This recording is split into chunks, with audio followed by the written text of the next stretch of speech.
মধ্যবঙ্গ নিউজের যে কোনো খবরের দ্রুত আপডেট পেতে ইউটিউবে সাবস্ক্রাইব করুন ইমার্জেন্সি টিভি লাইভ এবং সাবস্ক্রাইবের পর অবশ্যই বেল বাটনে একটি ক্লিক করুন।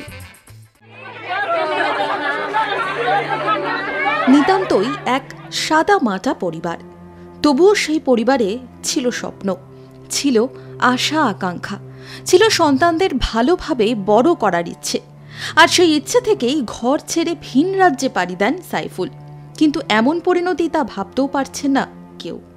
মুর্শিদাবাদের শামশেরগঞ্জের চকসাপুর থেকে হায়দ্রাবাদে রাজমিস্ত্রির কাজ করতে গিয়ে দুর্ঘটনায় মৃত্যু হয় সাইফুল হকের। শনিবার ভোরেই বাড়ি ফিরল কফিনবন্দি দেহ।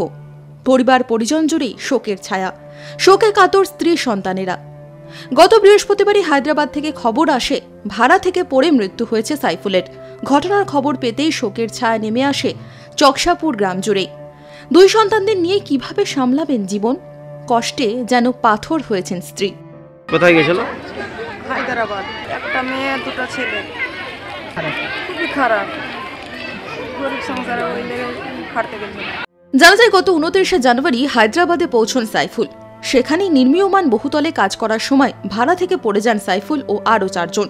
ঘটনাস্থলে মৃত্যু হয় সাইফুলের। শনিবার ভোরে দেহ আসে বাড়িতে। স্ত্রীর সন্তানদের মুখে হাসি ফোটাতে, সংসারের অভাব মেটাতে গিয়ে এমন ঘটনায় শোকস্তব্ধ পরিবার পরিজনেরাও।